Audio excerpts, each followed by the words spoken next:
One more question here. In a world that demands constant logic-based decision making, how do we build the confidence to act on intuitive nudges that may seem to contradict conventional wisdom? Before you answer that, um, I told you a lot of people were going to want to talk about the intuition and the guidance. So I'm glad you Yeah. get the opportunity to Yeah. address these. Eric, can you read that one more time? Just the last, Yep. I want to make sure I got it. In a world that demands constant logic-based decision making, how do we build the confidence to act on intuitive nudges that may seem to contradict conventional wisdom? Okay. This is a great one. So I believe what's hidden in plain sight is the most important discernment we have is our inner guidance, intuition, connecting. If you're reading the course, again, the voice for God, the Holy Spirit. Um, to me, I think of it as like, you remember those old games of telephone where you'd put like a can with I think of it as like, there's a can with the string and I have one side and the Holy Spirit has the other, right? And I'm like listening, I'm trying to tune in because that is always going to be for the highest good. That's always going to be from something that's beyond what I can see. And often it's not logical or sensical. So our intuition and our inner guidance and thoughts come up about you know to take this class, to move, to make these decisions that may not always make sense.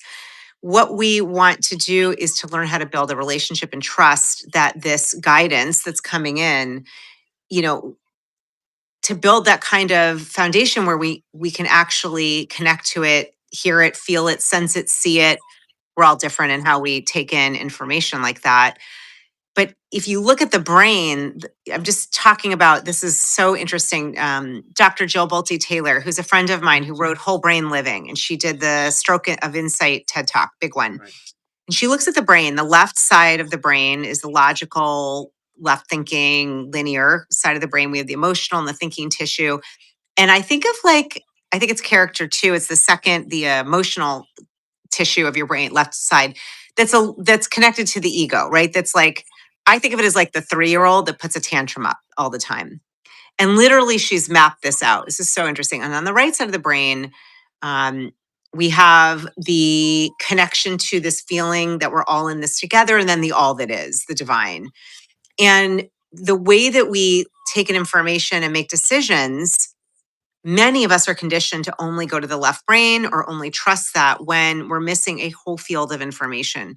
Literally, all this information comes in the right side. So, just scientifically, I always think it's kind of interesting to see some of what we are talking about and know. It takes time and it takes building trust. And one of the things I do is keep a little running tab of just these decisions I've made the voice for God that I've heard that did not make sense. But what happens when I am tuning in and listening? And it's never steered me wrong. And what's happened is over time, because I've been tracking it and watching that and really getting into it, I just know now. I know to trust it. And so I can get guidance and it doesn't make sense. And I can know it's the right thing for me. And this is where we start to have a sense of real sovereignty and connection back to understanding that it's not our ego we want running the show. Right. That brings me to a question about the clairs and your experiences with the clairs, and hearing that voice for God. That have you found that maybe since starting the course that your experiences with the clairs have deepened and maybe took a turn away from uh, still guiding you in the outer world, but becoming more of a intuitive inner spiritual world guidance system? It's a great question. I think for me, so these clairs or these ability to see, to hear, to know, to feel, like it's always been something that's been there. I really pushed it down, and thought it was quite woo, and I just didn't give a lot of Right. attention to it. And it just wasn't really in my vernacular, especially growing up near just in an intellectualized type of environment, school, all of that.